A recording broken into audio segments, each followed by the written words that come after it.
Now, today we start the new chapter, that is the quadratic equation. I think you all learn about the polynomial. It is the second chapter. हमने second chapter में polynomial के बारे में पढ़ा था. Polynomial क्या है? It is a combination of variable and constant. Basically हम लोगों ने वहां देखा था quadratic polynomial and zeros of the polynomial, है ना. तो क्वाड्रेटिक पॉलिनोमियल क्या था? Quadratic polynomial, suppose x square plus suppose 5x plus 6, this is a quadratic polynomial. Okay, now here the degree is 2. Quadratic means degree 2. Okay, इसमें हम लोगों ने क्या किया था? पॉलिनोमियल में जीरोस फाइंड किए थे. जीरोस क्या है? Those values of variable which makes the polynomial zero. माने वेरिएबल x के ऐसे वैल्यूज जो उस पॉलिनोमियल को जीरो कर देते हैं, that is called the zeros of the polynomial. इसका मेथड क्या था वो भी आपको मालूम होगा. हमने इसको फैक्टराइज करना है by splitting the middle term. ये सभी आप जानते हैं. मान लीजिए हमने इसको स्प्लिट किया तो ये क्या आ गया था? लीनियर पॉलिनोमियल में ये कन्वर्ट हो गया था. We have to linear factors. I think here the factor are x+3 and x+2. ये लीनियर फैक्टर थे स्प्लिटिंग द मिडिल टर्म से. अब जब आप यहां से आप देख के ही बता सकते हैं कि इसको जीरो करना है तो x कितना होना चाहिए? -3. तो ये जीरो हो गया प्रोडक्ट. और यदि हम -2 रखें तो ये टर्म जीरो होगा. माने ये total whole polynomial become zero. तो -3 and -2 are the zeros of the polynomial. ये सारी बातें हम लोगों ने इसमें पढ़ी हुई हैं. साथ ही साथ हम लोगों ने और क्या पढ़ा? The relation between coefficients and the zeros, sum of zeros and product of the zeros. Okay, ये हम लोग पहले पढ़ चुके हैं. अब आप सोच रहे होंगे क्वाड्रेटिक पॉलिनोमियल में हम ये बात क्यों कर रहे हैं? Because in quadratic polynomial its structure is very similar to the polynomial, quadratic polynomial. ठीक है ना. थोड़ा सा डिफरेंस है और टर्मिनोलॉजी थोड़ा चेंज हो जाएगी. बाकी बहुत ज्यादा डिफरेंस आपको देखने को नहीं मिलेगा, है ना. अब यहां पर देखिए, यहां एक सब टर्म आता है इक्वेशन. तो हम लोगों ने जैसे लास्ट टाइम डिस्कस किया था, equation means equating with zero, equating with equal sign, compare with equal sign, then it becomes a equation. If quadratic polynomial x² plus 5x plus 6 equated with 0, then this becomes a quadratic equation.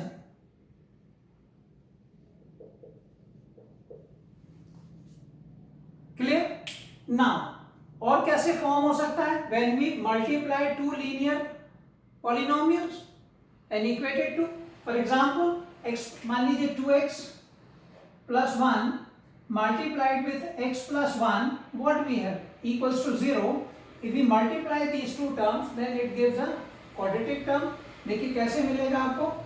x multiply होके 2x² plus x plus 2x plus 1 equals to 0 means 2x² plus 3x plus 1 equals to 0. Again this is a quadratic equation. तो ये कैसे form होता है? जब linear term को, linear polynomials को जब हम मल्टीप्लाई करेंगे तो हमें क्वाड्रेटिक पॉलिनोमियल मिलेगा. और जब हम उसको इक्वेट करेंगे विथ नंबर से या कोई पॉलिनोमियल से तो वो हमको एक क्वाड्रेटिक इक्वेशन देगा. लेकिन कुछ कंडीशन में ये नहीं भी देता है, जिसको अपन लेटर उसमें डिस्कस करेंगे. तो ये आपको समझ में आएगा कि क्वाड्रेटिक पॉलिनोमियल और क्वाड्रेटिक इक्वेशन में कंपैरिजन करेंगे. अब यहाँ तो आपने जीरोस फाइंड किए थे. यहां पर ऑलरेडी इस जो लेफ्ट हैंड साइड में क्वाड्रेटिक पॉलिनोमियल है, इसकी वैल्यू कितनी है? 0 है. पहले से ही 0 है. माने जब आप इसको सॉल्व करेंगे तो आपको ये जो वैल्यूज मिलेंगे, -3 को यदि आप यहां पुट करें, क्योंकि हमने वही इक्वेशन पॉलिनोमियल लिया है, तो -3 पुट करने पर ये 0 हो जाएगा और -2 पुट करने पर 0 हो जाएगा. तो यहां पर ये जो इस इक्वेशन के लिए -3 और -2 जो पॉलिनोमियल का जीरो था, यहां इस सेम इक्वेशन के लिए ये क्या बन जाएंगे, सॉल्यूशंस बन जाएंगे। क्यों बन जाएंगे? क्योंकि जब आप इसमें इस इक्वेशन में यदि आपने x इक्वल्स टू -3 रखा तो -3² प्लस 5 इंटू -3 प्लस 6 कितना हो जाएगा, देखिए 9 -15 plus 6 equals to 0, -15 plus 15 become 0, तो ये 0 आ गया, माने ये इसको सेटिस्फाई कर रहा है, तो ये क्या कहलाएंगे, इस इक्वेशन के सॉल्यूशंस कहलाएंगे। और इन सॉल्यूशंस को हम लोग रूट्स ऑफ द इक्वेशन भी कहते हैं। यह एक वर्ड आएगा रूट्स, तो जो सॉल्यूशंस हैं वही रूट्स कहलाएंगे। तो ये कुछ ऐसे टर्म्स आपको यहाँ देखने को मिलेंगे। तो अब आपको समझ में ये आ गया होगा कि क्वाड्रेटिक पॉलिनोमियल क्या है, क्वाड्रेटिक इक्वेशन क्या है, जीरोस क्या है, सॉल्यूशंस क्या है। अब यहाँ पर हम लोग बात करेंगे general form of the quadratic equation. तो इसका जनरल फॉर्म क्या होगा, जनरल फॉर्म जो है of quadratic equation is ax square plus bx plus c equals to 0, where a, b, c are real numbers and a must not be 0। जो coefficients हैं variable x के, ये real numbers हैं, ये rational भी हो सकते हैं, इरैशनल भी हो सकते हैं, but a must not be 0। a जो है, जो कोफिशिएंट ऑफ x स्क्वायर है, ये 0 नहीं होना चाहिए। क्यों? If this becomes 0 then it becomes a linear equation. Okay, तो ये इसका स्ट्रक्चर है। जब भी हमें ये चेक करना है कि any statement with equal sign means any statement containing is an equation, then whether it is a quadratic or not, हमको उसको सॉल्व करके इस जनरल फॉर्म में लिखना पड़ेगा। माने ये ध्यान रखना है, उस एक्सप्रेशन को, उस इक्वेशन को हमें सॉल्व करना है, और फिर हमें जब हम उसको जनरल फॉर्म में लिखेंगे तब आप उसको बता पाएंगे कि वो लीनियर क्वाड्रेटिक है या नहीं है। ओके, तो अब यहाँ पर हमने एक्सरसाइज के क्वेश्चंस लिए हैं जिनमें आपको ये फाइंड करना है कि ये क्वाड्रेटिक इक्वेशन है या नहीं है। तो जैसा अभी हमने आपको बताया कि जब भी हमें ये चेक करना है कि ये क्वाड्रेटिक इक्वेशन है या नहीं है, हमें उनको जनरल फॉर्म में लिखना पड़ेगा। ओके, यहाँ देखने से लग रहा है कि ये लीनियर पॉलिनोमियल मल्टीप्लाई करेंगे तो क्वाड्रेटिक बन जाएगा। ठीक है, यहाँ भी आपको लग रहा है, इसमें भी ऐसे ही लग रहा है, इसमें भी लग रहा है, तो अभी कोई श्योर नहीं है। अपन इसको सॉल्व करेंगे, फिर देखेंगे कि क्या चेंज है। ओके, तो पहले हम इसको मल्टीप्लाई कर लें। देखिए, ये हमने थर्ड और फिफ्थ क्वेश्चन लिया है। मल्टीप्लाई करने में ये होगा x square minus 2x plus x minus 2, ये लेफ्ट साइड होगा। x मल्टीप्लाई होगा x से, x स्क्वायर, फिर x प्लस 3 से तो प्लस 3x, फिर माइनस 1x से होगा तो माइनस x, और माइनस 1 3 से मल्टीप्लाई होगा तो माइनस 3। ये हमने मल्टीप्लाई कर लिया। अब इनको ट्रांसपोज करें तो ये इसको एक बार और सॉल्व कर लें तो x square minus x minus 2 is x square plus 2x minus 3, ये टर्म हमने सॉल्व कर लिया। अब ट्रांसपोज करने में ये देखिए एक्स स्क्वायर दोनों तरफ ये एलिमिनेट हो जाएगा, सिमिलर वैल्यू, और ये ट्रांसपोज करेंगे तो ये हो जाएगा 0 equals to 2x plus x minus 3 plus 2, और अल्टीमेट ये 3x माइनस 1। तो ये क्या बन गया है? Is that linear?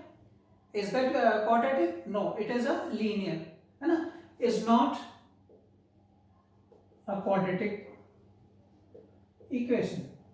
तो देखिए, यहाँ देखने से हमको लग रहा था कि शायद ये क्वाड्रेटिक होगा, लेकिन क्वाड्रेटिक नहीं। क्यों? क्योंकि जो क्वाड्रेटिक टर्म था वो दोनों तरफ एक जैसा है, दोनों साइड्स में सिमिलर है, वो कैंसिल हो गया।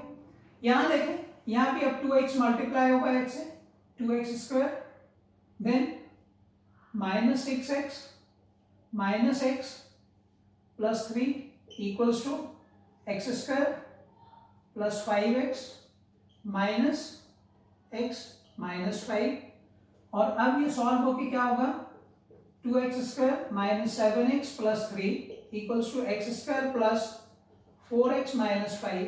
ये हमने ये लाइक टर्म्स को ऐड कर लिया। अब ट्रांसपोज करेंगे तो क्या होगा, 2x² माइनस x², इसको स्टैंडर्ड फॉर्म में लिखना है, all terms on the one side. So 2x² minus x² minus 7x minus 4x plus 3 plus 5 equals to 0, and this becomes 2x² minus x² becomes x², 7x minus 4x minus 11x, and 3 plus 5 plus 8 is 0, and this is in the general form, so is a quadratic equation।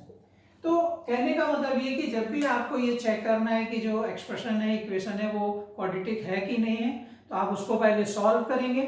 Solve करने के बाद उसको general form में लिखेंगे, तो आपको पता चल जाएगा क्वाड्रेटिक टर्म आ रहा है तो क्वाड्रेटिक इक्वेशन होगा, और नहीं आ रहा तो क्वाड्रेटिक इक्वेशन नहीं होगा। अब हम इसके आगे देखेंगे कि ये जो वर्ड प्रॉब्लम जो हमने लीनियर इक्वेशन में भी किए थे, यहाँ भी हम क्वाड्रेटिक में भी कुछ वर्ड प्रॉब्लम है, क्योंकि अल्टीमेट ये जो प्रॉब्लम्स आएंगे वो हमारी डेली लाइफ से आएंगे, तो वो कैसे क्वेश्चन बनते हैं, कैसे वो क्वाड्रेटिक में टर्न होते हैं, ये हम लोग यहाँ पर डिस्कस करेंगे। Now we come to the word problem related to the quadratic equation. तो इसको क्वाड्रेटिक इक्वेशन के जो वर्ड प्रॉब्लम्स हैं उनमें आपको कुछ बातों को ध्यान रखना है, क्योंकि आपने लीनियर पेयर ऑफ इक्वेशन में भी वर्ड प्रॉब्लम्स देखे थे। लगभग जब आप उनको पढ़ेंगे तो आपको वैसे ही क्वेश्चंस लगेंगे कि ये तो हमने लीनियर पेयर में किया है तो ये क्वाड्रेटिक में कैसे आ जाएगा। तो वहां पर कुछ बेसिक डिफरेंस है, वो क्या है ये आप थोड़ा ध्यान रखेंगे। जैसे क्वाड्रेटिक इक्वेशन के जो क्वेश्चंस होंगे उनमें कुछ टर्म्स आपको उस सेंटेंस में मिलेंगे। क्या मिलेंगे, प्रोडक्ट वर्ड मिलेगा, स्क्वायर वर्ड मिलेगा, सम ऑफ द रेसिप्रोकल मिलेगा, ये तो नंबर्स के फॉर्म में हो गए। अब मान लीजिए ज्योमेट्रिकल फिगर है तो वो उसमें आपको एरिया मिलेगा, area of triangle, area of rectangle, area of square, इस तरीके से टर्म्स मिलेंगे। और कुछ स्पीड डिस्टेंस वाले फॉर्मूले में भी आपको इस तरीके की चीजें मिलेंगी। तो ये कुछ बातें आपको ध्यान रखना है, product, square, sum of reciprocal, area, ये वर्ड आपको जहां मिलेंगे आप समझ लीजिए कि ये क्वेश्चन जो है वो क्वाड्रेटिक इक्वेशन से रिलेटेड है।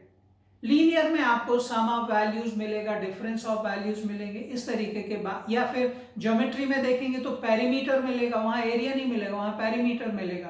तो ये कुछ बातें हैं जो आपको ध्यान रखनी है।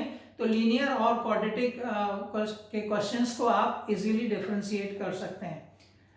क्वाड्रेटिक पॉलिनोमियल में हम सिंगल वेरिएबल को एज्यूम करेंगे, वन अननोन वैल्यूज को एज्यूम करेंगे, उसके टर्म्स में हम अदर वैल्यू को फाइंड करेंगे, अदर अननोन वैल्यू को फाइंड करेंगे।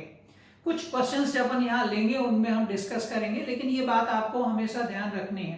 कैसे, अब देखिए यहाँ पर ये जो क्वेश्चन है फर्स्ट एक्सरसाइज का जो वर्ड प्रॉब्लम है, जिसमें आपको क्वाड्रेटिक इक्वेशन फ्रेम करना है। क्या करना है, क्वाड्रेटिक इक्वेशन फ्रेम करना है।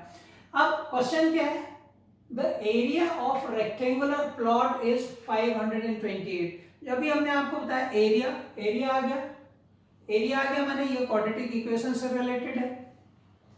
The length of the plot in metres is one more than twice its breadth. The length of rectangle is given in terms of breath.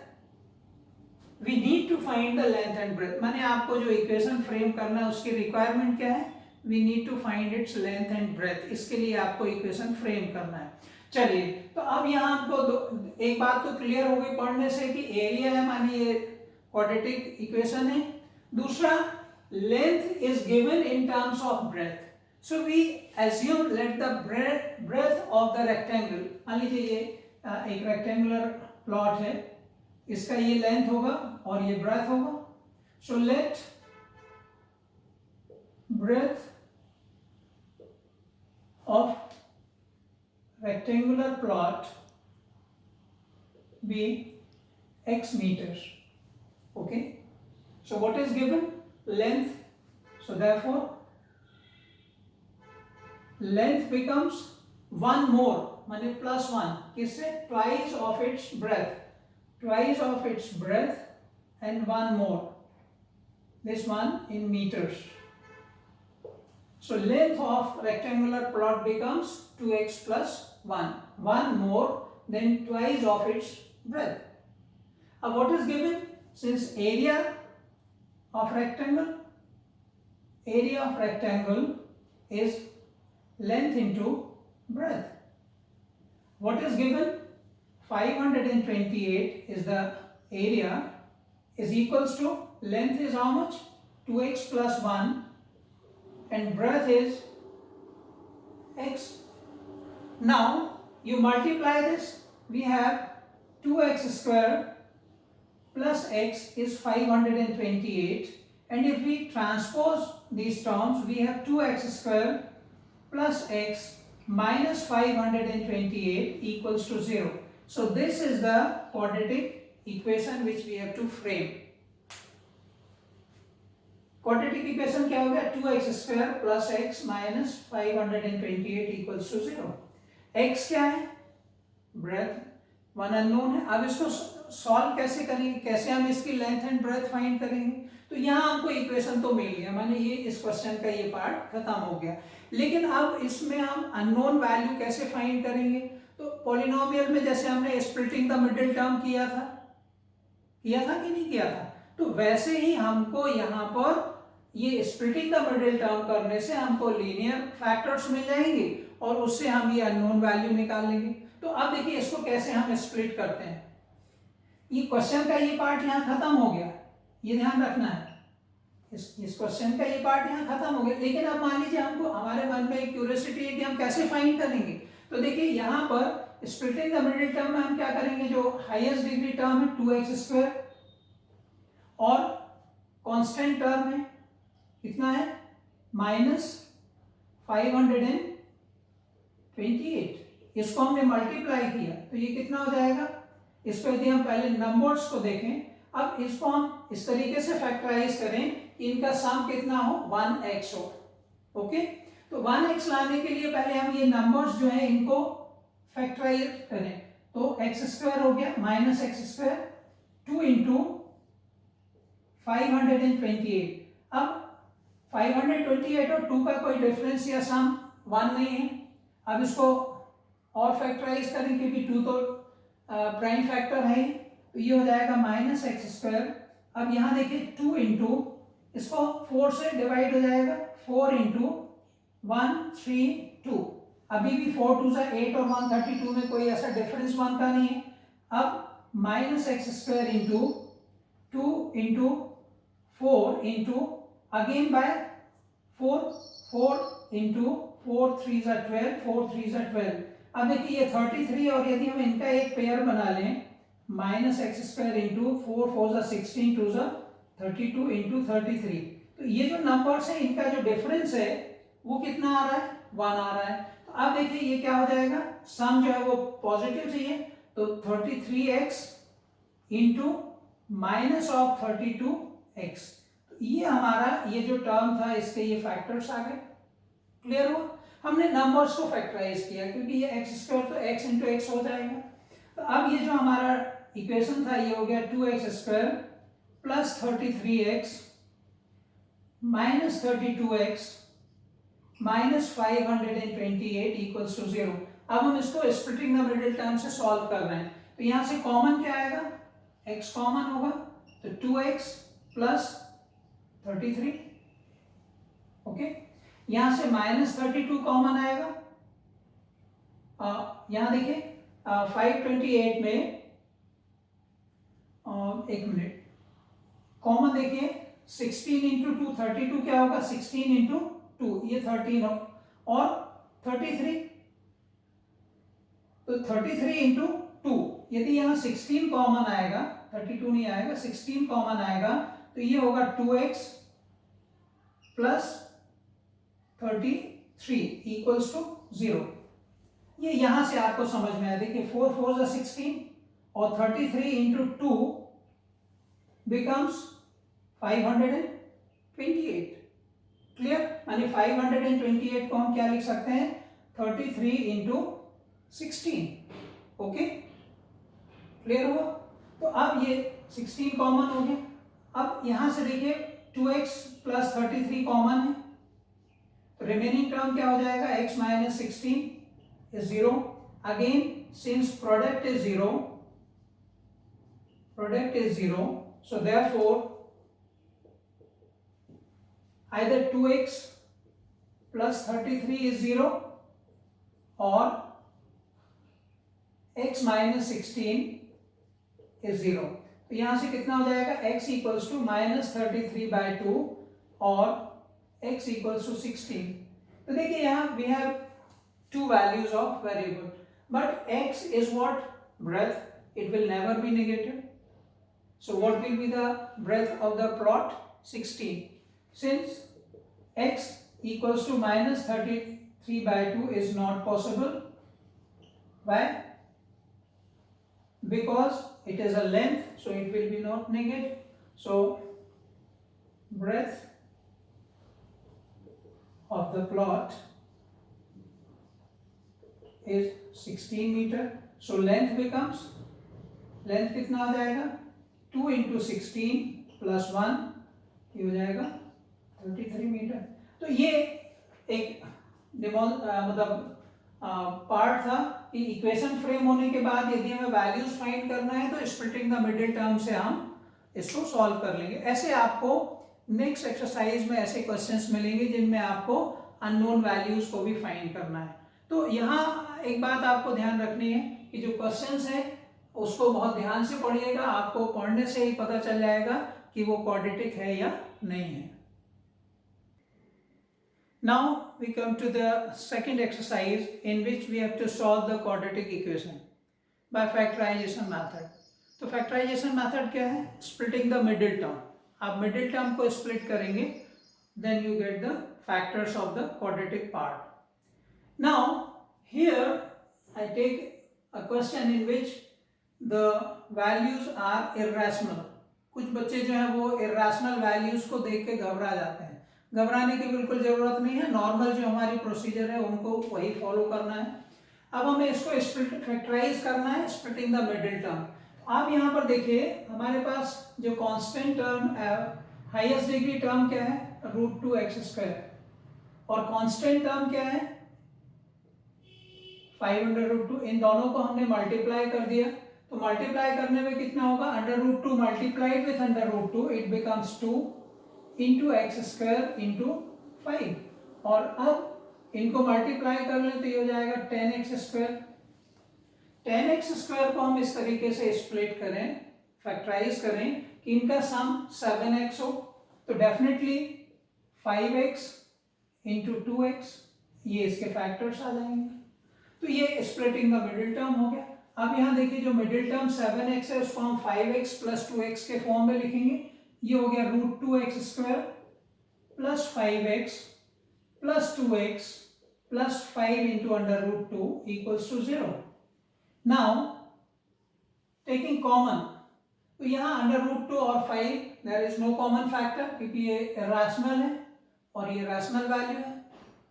और यहाँ पर x और x² में x कॉमन है, तो हमारे पास रिमेनिंग टर्म क्या होगा? √2 इंटू x प्लस 5. ओके, अब यहां से आपको कॉमन लेना है. तो देखिए 2 जो है, ये जो 2 है कोफिशिएंट, इसके क्या फैक्टर होंगे? √2 इंटू √2. ये थोड़ा ध्यान रखना है. जब रैशनल इरैशनल पार्ट आता है तो कई बार हमें रैशनल पार्ट को इरैशनल फैक्टर्स में लिखना पड़ता है, जैसा हम यहाँ कर रहे हैं. तो अब यहाँ से यदि हम √2 कॉमन ले लें, देखिए इसमें और इसमें एक √2 कॉमन है, तो ये हमने कॉमन ले लिया. तो रिमेनिंग क्या बचेगा? √2 और ये x plus 5 equals to 0. Now what is common? √2 into x plus 5. This factor is common, so what will be the remaining? x plus √2 equals to 0. So we have linear factor and their product is 0. तो यहाँ लिखेंगे since product is 0, So therefore either first term will be 0, under root 2x plus 5 is 0, or x plus under root 2 is 0. Now here it gives under root 2x equals to minus 5 और x equals to minus root 2 transpose करने पर, और यहाँ से x की value आ जाएगी minus 5 upon under root 2 और x is minus of under root 2. So these are the two values of variable which is the solution of or roots. So roots of the given equation are minus of root 2 and minus of 5 upon root 2. Okay. Now we take another word problem related to the quadratic equation. The question is, a cottage industry produces a certain number of pottery articles in a day. It was observed on a particular day that the cost of production of each article in rupees was 3 more than twice the number of articles produced on that day. If the total cost of the production on the day was rupees 90, find the number of articles produced and the cost of each article. तो यहाँ पर एक industry से कुछ pottery के items वो बनाते हैं. यहाँ ये बताया गया है कि जो cost of production of each article was 3 more than the number of article produced. So cost of article is given in terms of the number of article produced and that day. So what we have to assume? We have to assume the articles produced on that day. Let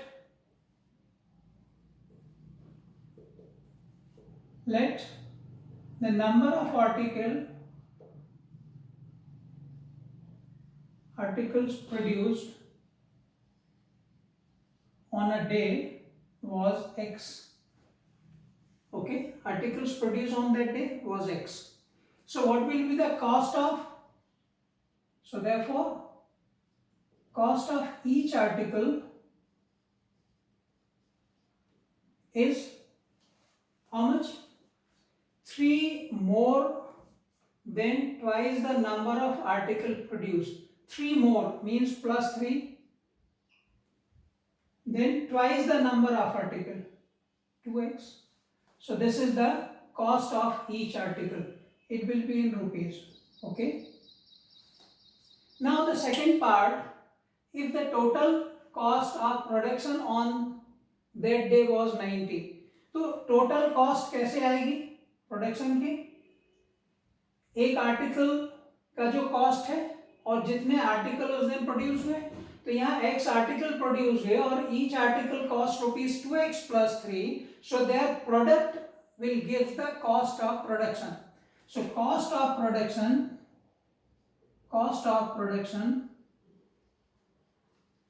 in on a particular day, जो बात हो रही है वो particular day के लिए हो रही है, तो cost of each article 2x plus 3 multiplied by the number of article produced. जितने आर्टिकल प्रोड्यूस होंगे और एक की जो कॉस्ट होगी मल्टीप्लाई करने से टोटल कॉस्ट आ जाएगी. अब ये गिवन क्या है? 90 rupees.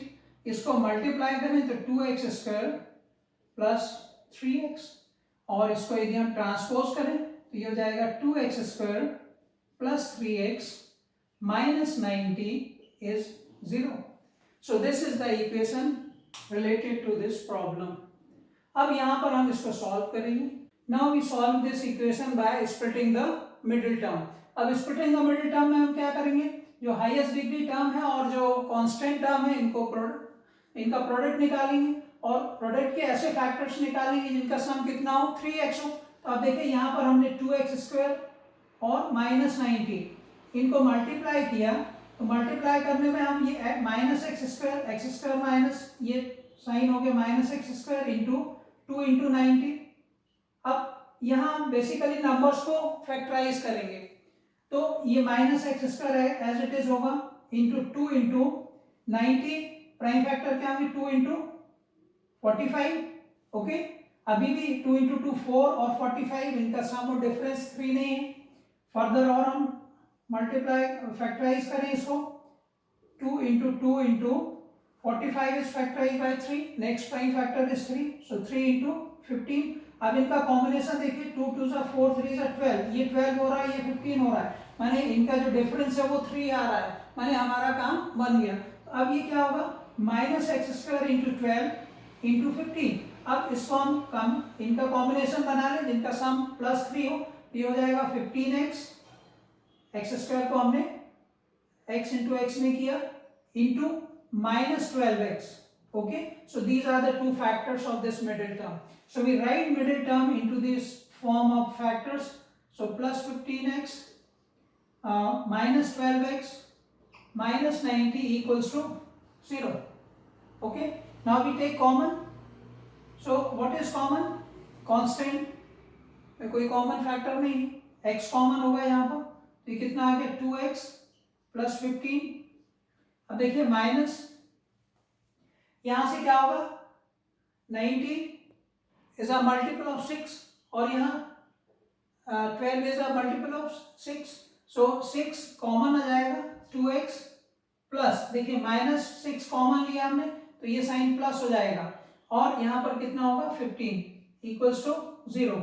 Now what we have common, 2x plus 15 is common factor, so 2x plus 15 is a common. Now next part is x minus 6 equals to 0. Again the product is 0, since product is 0, so therefore any one term will be 0 or both will be 0. So if therefore 2x plus 15 is 0, or second part x minus 6 will be 0. So by simplifying this we have 2x is minus 15 or x is 6. Now transposing 2, we have x equals to minus 15 by 2 or x equals to 6. These are the two values of variable, but we have to check which value is correct, which value is suitable, because what is x? X is the number of article produced. तो number of article never be negative, एक तो negative नहीं होना चाहिए और दूसरा ये integer होना चाहिए, क्योंकि हाफ तो होगा नहीं, 7.5 नहीं होगा, तो बेसिकली ये नेगेटिव नहीं होना चाहिए। तो ये जो वैल्यू है ये पॉसिबल नहीं है according to this question. Equation के हिसाब से तो ये आंसर होगा, बट ये हमारे क्वेश्चन के अकॉर्डिंग सुटेबल है कि नहीं। तो यहाँ पर what will B, so the number of articles produced will be 6, ये पॉसिबल नहीं होगा, इसको इग्नोर कर देंगे। And the cost of each article will be, यहां से 2 इंटू एक्स माने 6 प्लस 3, तो ये हो जाएगा 12 plus 3 is ₹15। So this is the cost of each article. और यदि आप इसको मल्टीप्लाई करें, cost of each article is 15 and number of article produce on that day is 6, 15 6 90, तो ये उस दिन का कॉस्ट आ गया। तो ये कुछ ऐसे वर्ड प्रॉब्लम है क्वाड्रेटिक इक्वेशन में जो आपको यहाँ पर हमने कुछ करके दिखाया है। आप देखिए ऐसे बहुत सारे क्वेश्चन मिलेंगे, कई मिलेंगे consecutive integers, consecutive meaning continuous integers. If suppose you assume one is x, another will be x plus 1, is that clear. कई बार ज्योमेट्रिकल क्वेश्चन, ज्योमेट्री से रिलेटेड क्वेश्चंस आते हैं, ट्रायंगल से आ गए। अब ट्रायंगल में मान लो राइट एंगल ट्रायंगल दिया हुआ है और आपने क्वेश्चन पढ़ा, आपको लगेगा इससे तो कोई रिलेशन नहीं बन रहा, लेकिन वहां पर जो आपका नॉलेज, आपका प्रीवियस नॉलेज है, जो आप जानते हैं राइट एंगल ट्रायंगल में Pythagoras theorem, because in right angle triangle there is a relation between the sides which is given by the Pythagoras theorem, square of hypotenuse equals to sum of the squares of the two sides। तो यहाँ पर ऐसे equation बनेंगे। तो अब I think मुझे लगता है कि आपको ये समझ में आ गया होगा कि कैसे हम इक्वेशन फ्रेम करेंगे। इक्वेशन फ्रेम करने के लिए कुछ हमने की पॉइंट्स देखे हैं कि प्रोडक्ट, स्क्वायर, इस तरीके से कुछ टर्म्स आ जाएंगे। और आपको क्वेश्चन पढ़ते समय ये ध्यान देना है कि एक वैल्यू अदर वैल्यू के टर्म्स में दी हुई है, तो किसको हमें एज्यूम करना है। यदि ये दो बातें आपको समझ में आ गई तो फिर आई थिंक ये क्वेश्चन बहुत डिफिकल्ट नहीं होंगे।